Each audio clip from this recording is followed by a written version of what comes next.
How's it going, everybody? God. Hey, give me those. Give me those. Keep running around with my keys. We definitely need those, buddy. We definitely need those. Do not run off with those keys. Oh, God, that would... Oh.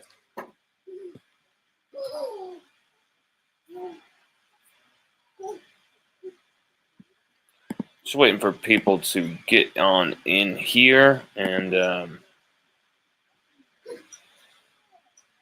get the chat full. How's everybody doing? LSU Odyssey live on a Friday here. Friday live as usual, per usual. How's everybody doing? Congrats to T-Bob Hebert, who's right there on the screen. His face is hard to miss right there on the screen. Congrats to him. He just was named co-host with Jim Rome on his After Hour with Jim Rome show. Incredible. Big congrats to T-Bob. That's amazing. I've been watching Jim Rome. I'm sure T-Bob's been watching Jim Rome too. All of us have been watching Jim Rome, listening to Jim Rome for however long that voice. T-Bob Hebert, he's an LSU brother. This guy will deliver the venom. There's something about Jim Rome that is just the word total just comes to my mind. Just like you could see this guy with a mullet headbutting somebody even back in 87, give me the job, John. Just an action film guy who's in retirement, who's now turned to the media side. That's what Jim Rome is. And I love that man. Jim Rome is he's a badass. Him having T-Bob Hebert as his co-host, what a stroke of genius. I would never expect those two to combine, not because, this guy is better than this person or any of that type of bullshit. I'm literally just saying, that's such an awesome, odd pairing. And that is what makes great stuff possible. So congrats, big, just happy for T-Bob. This is a big moment for him, and he deserves this. He's earned it. And so shout out to T-Bob, and big credit to him to move up into this role. Jim Rome's co-host. That's badass. And, it's Friday. There's been some interesting whispers about the D-line search now, the D-line coach search, because, after Bo Davis leaves, takes the job to go to the Saints, LSU now going for our 11th, 12th D-line coach in the last decade. It's ridiculous here. We've had a different defensive line coach the last 5 years. 3 in 2023 alone. Ridiculous. I mean, maybe even 4. You can count Pete Jenkins. There's so many different people went through the gamut there in 2023. But our defensive line has had no stability, no consistency in the coaching, and we have to remedy that situation. The hire, whoever Brian Kelly hires, above all, obviously pedigree, recruiting, and development, obviously proven pedigree, all that. Someone who's going to attract top-level players, obviously. But really, we got to have someone who's going to be here for at least 3 straight years for once. We got to have someone who's going to at least put, 3-4 years here at LSU. And, you look across the modern college football landscape and you just don't see that happening so much anymore. Look at what, LSU are really lucky to have had Joe Sloan, Cortez Hankton, now 3 going on 4 years. Knock on wood, Cortez Hankton, someone who would be very valued by the New Orleans Saints. Doesn't just have to be receivers coach, So LSU Got to protect the coaches here, because is this a championship staff? That's a question I'll ask. Is this still a dream staff? Because I always said, we're not going to have Bo Davis and Brad Davis coaching our defensive line and offensive line forever here. Like, we have to really, like, embrace this and do not take this for granted, that we have such two brilliant coaches along the trenches coaching our guys. We got to get the best talent in their hands, and we got to really see them deliver and maximize these guys into LSU legends. And you didn't see that, because Bo Davis was here for just barely 12 months, literally barely 12 months since he was hired. I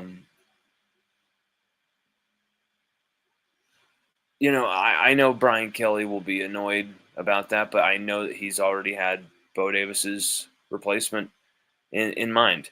And while a lot of people are very, very kind of quiet about who LSU are pursuing, and that name Eric Henderson was really the name that was floated around first, out of USC, from New Orleans, someone who coached Aaron Donald and that freakish LA Rams defensive line there, won a Super Bowl with Sean McVay and the Rams, and that beastly defensive interior. So he has his pedigree. Here's the thing, though. I'm hearing talks stall, and that it's gonna be difficult, just like it was to get Bo Davis out of Texas. It's gonna be difficult to get this dude, Eric Henderson. It's gonna be difficult to get him out of USC for LSU.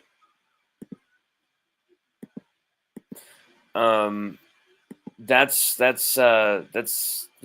this is a situation that's fluid right here. A certain amount of money, you put out a certain amount of money, you give that price, maybe it does make it possible for Eric Henderson. But he's back in the college game.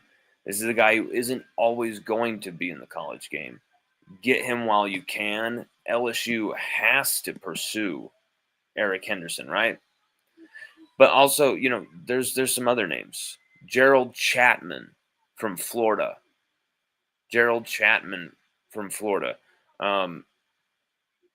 That is a prime candidate. That's a dude who was awesome here, doing a lot of the work that was going unsung in 2022 with a defensive line that, didn't have the most depth, especially when losing Mason Smith. But he did a lot of work with Mekhi Wingo, helped him big time. Jamar Cain was someone who also, worked with Mekhi Wingo and helped that defensive line. But really, this Gerald Chapman proves his worth at LSU, but he gets an interview, and he does get to coach the defensive line in an interim basis for spring of 2023, but he doesn't get the job, so he leaves to Tulane, has a great year at Tulane, a stunning year at Tulane, Gerald Chapman, and then goes to Florida, goes a step up, upgrades, takes a bigger SEC job, goes back to the SEC to Tulane, now is the official D-line coach at Florida. So you got Gerald Chapman at Florida, and he's kept things close to the vest. We've had a long-standing relationship, conversations.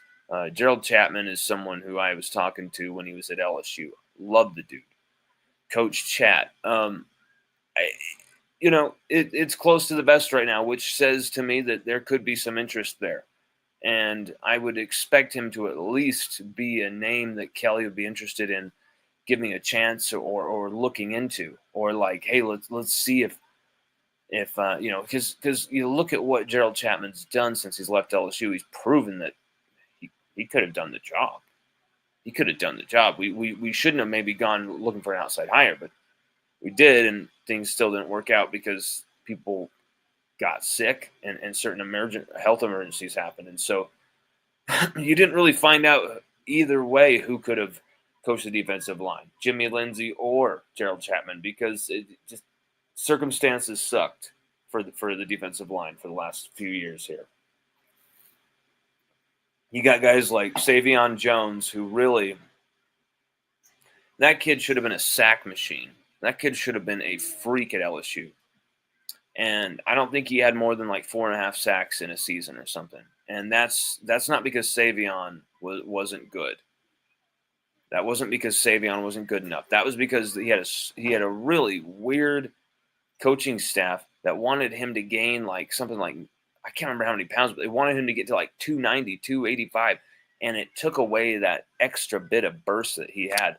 So I'm just saying that these little details that you've seen guys like Kevin Peoples kind of restore, and you saw Braden Swinson go off. These kind of like the noose of the finer details of coaching football. You cannot skimp on a D-line coach here because you're going to need some coaching up with this defensive line. These are still young guys. Ahmad Bro, Dominic McKinley, still young guys here. They're capable of playing long snaps for you. They've had experience. They can deliver for you. But you've got to show them the way. You've got to take them by the hand. Come here, bud. You've got to prepare them in the right way. And I'm not sure if it's Eric Henderson who's going to be the best guidance for them. Because here's the thing. I don't think – you've got to look at it this way. Is Eric Henderson – because this is something I was thinking about. I'm like, well, you know, he's able to coach the entire defensive line. Edge rushers, DNs, DTs, 3 techs, you know, all nose tack, all of it. Okay, at USC. Is he going to want to come to LSU where he's just going to be an interior defensive line coach? I mean, maybe the right price is going to do that for Eric Henderson. But what I'm hearing right now, talks have stalled, and he's going to be difficult to get out of USC. Is it possible? Hell yes, it's still possible. Scott Woodward comes calling. Brian Kelly comes calling. They need a D-line coach. Spring is less than 2 weeks away. March 8th, the first spring practice. Less than 10 days away, yeah. They're probably going to go through spring without a D-line coach here for at least the first week or so, maybe. But I think they best get a move on and really make sure this hire is announced by Monday even. I think we could get an announcement or at least a leaking of the information by sometime this weekend. And believe me, we will be hot on that trail, and hopefully we'll be the ones to break it. I love fruit snacks. So how's it going, everybody? Friday, D-line pursuit. We're looking for, you know, we need a guy who's going to be able to coach the interior dudes and really specialize there, because we got Kevin Peoples coaching the edge and the defensive ends. So you're looking for a dude who's really specifically specializes. His specific specialization of his specialty. His specific specialties, the specifications of his specific specialty. I'm just messing with you. Sorry. You know, that's why I think Eric Henderson is somebody that could possibly not be in the conversation, because does he want to just coach the interior defensive line? Sage is imitating some show. Oh, he's imitating Bluey, where they're doing Unicourse, huh? That Unicourse. Where's some show? Oh, it's a weird show. But he loves it. This defensive line coach, you've seen a lot of a lot of love coming LSU's way this offseason, right? You've seen a lot of like, hey, this could be the year for Brian Kelly. Everyone was thinking year 3, but no, after you've seen the players him pull in the transfer portal, which was unexpected. He's got Garrett Nussmeier coming back for another year. The SEC still looks like a weak conference again this year. A conference that could be taken by somebody. It's kind of up for grabs. I think this is a moment for LSU. If they solve the issues in the trenches, they find the chemistry, they find the right mix on the offensive line, which is going to be tough after you've lost 4 out of your last 5 starters, all veteran guys, coming back with a center who was among the worst rated centers in the nation, at DJ Chester, but gutted through a season and at least hopefully will have developed and hopefully is better in year 2. That isn't always a given. So you've got Chester there. You've got Braylon Moore in the portal. You got Josh Thompson. Braylon Moore could probably take over center even. You're really worried about the interior trenches. O-line, D-line, the interiors. That's the interior positions. And so making sure you hire the best interior defensive line coach, because that's really who this guy is going to be, it's big for this season. I think it's going to win at least 2 games for LSU this year. And be a platform to set Garrett Nussmeier up for a lot more wins offensively. But I think directly, you have a great interior defensive line in the SEC. They'll win you 2 games outright by themselves. I mean, you can argue even more. An interior defensive line, if you have guys that are absolute savages, absolute game wreckers, versatile, also beastly, rugged, you have different profiles of guys in that position, man, I tell you what, you can change games, because it'll make it so the left tackles and right tackles have to instinctively kind of bend inside to cover for the guy that they know, the guard, the center that they know is just getting mauled, to kind of help them. And it's just going to make the edge rushers' jobs so much easier. And LSU just went ham in the portal at the edge rushing position. Patrick Payton, the best edge rusher in the country. Jameer Butler from Nebraska, among the best in the country. Jack Pyburn, his final position might be kind of muddy. Where is he going to be, a linebacker? Is he going to be an edge rusher? Kind of up in the air, but he's a great player. He's a fantastic player as well, from Florida. LSU have a great mix of players, and you need to get a defensive interior mixture from, Sider Mitchell, who's probably going to be a bench guy, Dominic McKinley, who's proven he can start, Ahmad Bro, who's proven he can start. But who else do you really have that you can depend on at the defensive tackle position? LSU are still so light at the defensive tackle position. Like, I'm trying to think of, like, my brain is like, who else? Who else do they have at defensive tackle?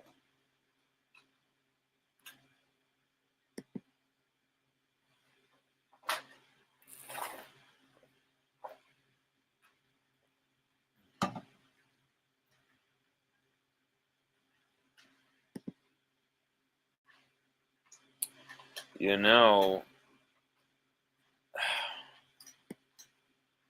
can't answer that question very well, because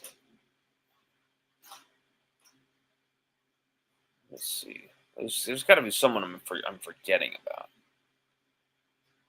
Damian Shanklin, defensive end, who's coming in as well, edge rusher dude. Walter Mathis Jr., that's a freshman defensive tackle. Okay, let's get somebody.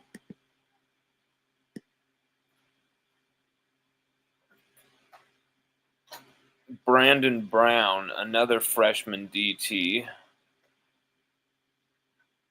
So you got Brandon Brown and Walter Mathis at defensive tackle. Dylan Battle, another freshman at defensive tackle. Oh, yeah, Sean Washington. Oh, and God, how can I forget him? Jacobian Guillory. Coming back from the Achilles. But I think he's going to need maybe to play just like 25 to 30 snaps the first game or two just to get his feet, make sure he's going to be okay for the full length of the year.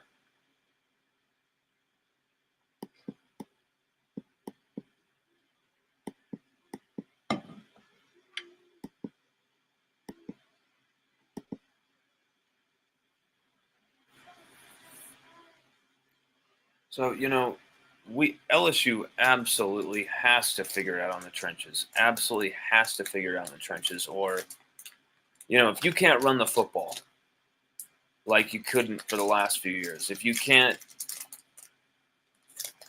dominate the line of scrimmage on both sides of the ball, if you don't have receivers that can fight for the ball in the air, if you don't have a quarterback making the right decisions, making the right reads, you're going to lose games again. You're going to find yourself at 8-7 wins.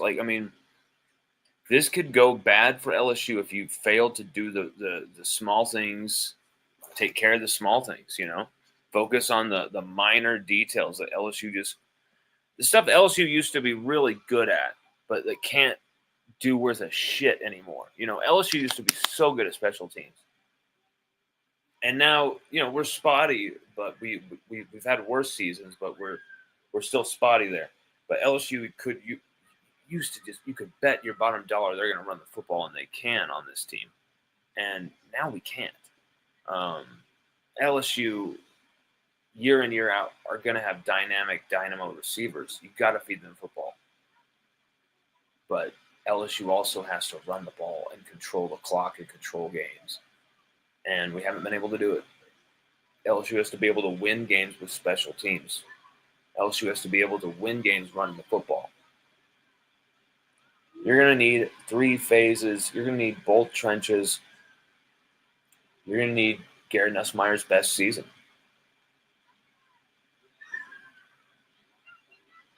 You're going to need everybody pulling in the same damn direction.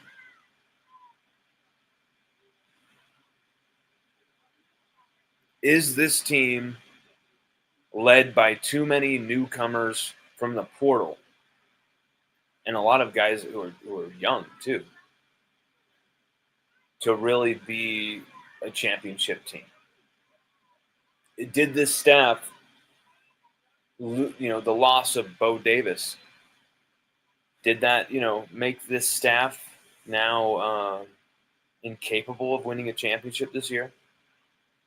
Taking away its dream staff status because Bo Davis is gone?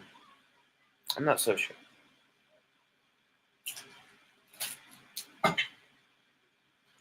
think if LSU make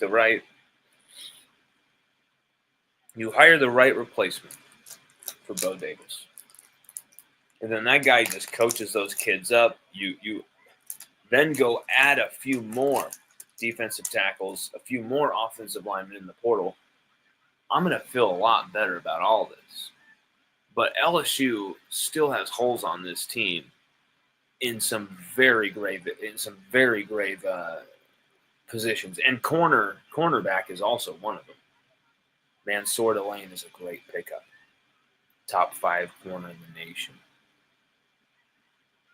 You needed more. Ashton Stamps, PJ Woodland.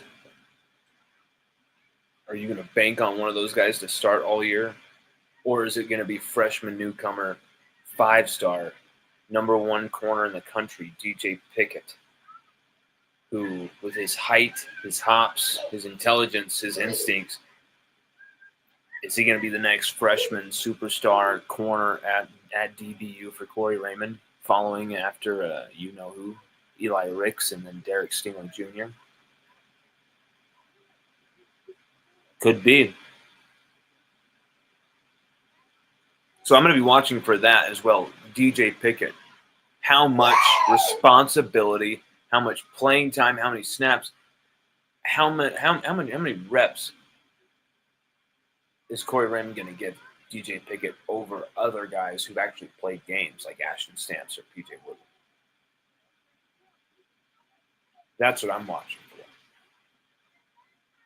I'm also watching for the interior defensive line. I'm watching for the interior offensive line, as we just said.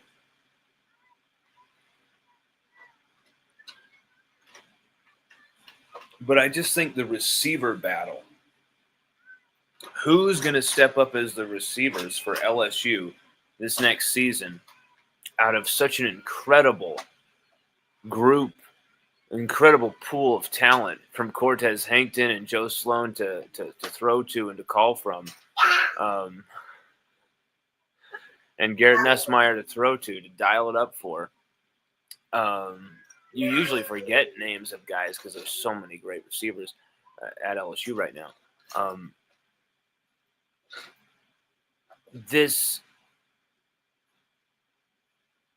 This could be, and I think it is, the SEC's best receiving corps at LSU with these guys. And so watching the battle of who is going to steal those starting spots, is it going to be Nick Anderson or is it going to be Aaron Anderson? Is it going to be, and those guys probably could be on the field at the same time, because Aaron Anderson in the slot, Nick Anderson out wide. You're going to have probably Aaron Anderson, Xavier Thomas, like kind of rotating in the slot. And then you've got Barry and Brown, who can play anywhere. You've got Nick Anderson mostly out wide. You've got Kyle Parker. You've got Teron Francis coming in as a really interesting freshman, a guy that I'm really interested in watching him develop.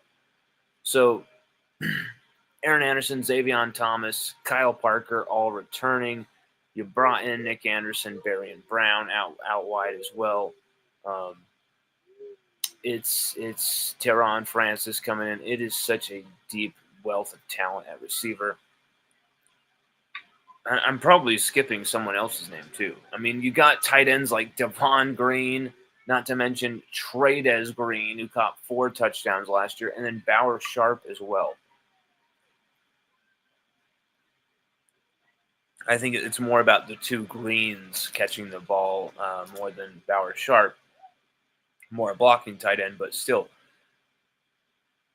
it's options galore out wide for LSU. And I want to see Garrett Nussmeier and this offense really take that next step in creativity, in play design, in evolution, and man, I just want to see them just, okay, that works. Let's keep going to that until they stop it. I want to see guys put up ridiculous numbers. Look at the 2023 offense. Look at the 2019 LSU offense. Feeding guys until the defense could stop them. And you found out when you fed guys that a defense can't stop, and they're from Louisiana, and they're named Malik Neighbors, they're named Justin Jefferson, they're named, Jamar Chase, they're named Brian Thomas Jr. They can't be stopped. And so a guy like Chris Hilton Jr., feed the dude. A dude like Aaron Anderson, feed the dude. It's with so many interesting transfers coming into this group as well for the receiving corps. Maybe it's not a complete Louisiana flavor, but it doesn't have to. It doesn't have to be. This is wide receiver U, and the best come to LSU to be the best. And I think you're going to see the nation's best receiving corps really take flight, hopefully. And it's up to Garrett Nussmeier to really work with those guys and to put in the work and take that next step with them. They should be doing that work right now, and I think from what I'm hearing, there's some great stuff going on for those guys. But here's the thing. It's not all sunshine and rainbows because we did a lot of great in the transfer portal. This is a team that still has a lot to prove. A program, a coaching staff, while in good position, while things may feel good as well, a lot to prove. We're going to end this show with some breaking news for you all. John Emery Jr., I was discussing his return and his recovery with him, John Emery Jr. And he said that his recovery was going well and that he's feeling good, he's feeling better, but that he does not know if he's going to come back to LSU just yet, and that decision will be made some point soon. And you will hear from that decision. That decision will be heard from LSUOdyssey.com first. Just like it was last time when we broke the news on John announcing that he was going to come back to LSU. And you know what? He looked like the best running back at LSU that first game against USC, didn't he? It could have been a whole different season if John Emery Jr. stays healthy, man. He looked so good against USC.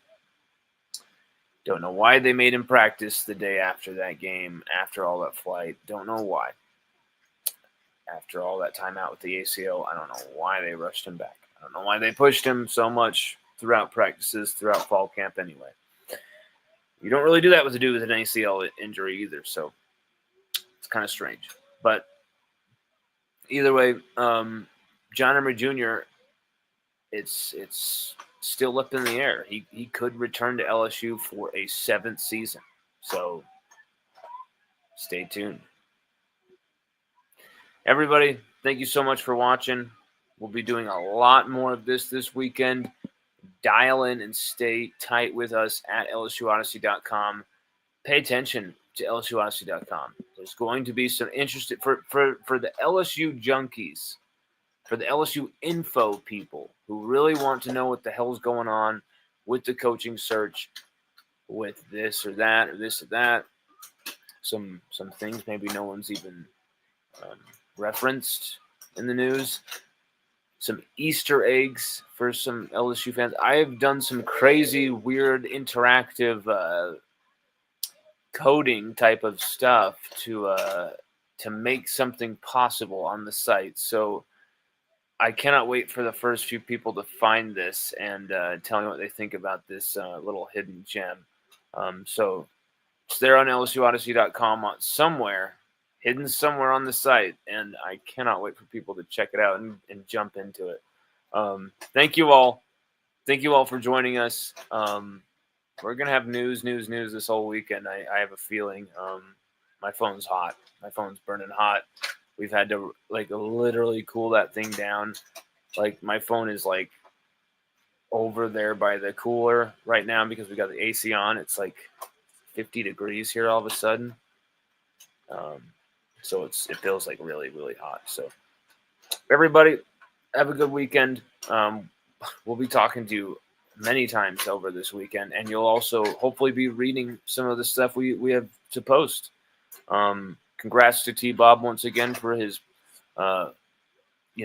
this move. I don't know if you call it move because I'm not sure if he's still doing OTB or not. I didn't watch the last OTB episode. He could have announced it, but I think he's still doing OTB and after hour. I think that's what's going on. So do not fear. I think he's still totally doing LSU stuff. But congrats to T-Bob, and shout out to my people. CBD, what's up, brother? Colby, Peggy, always sharing our stuff, always loving our stuff.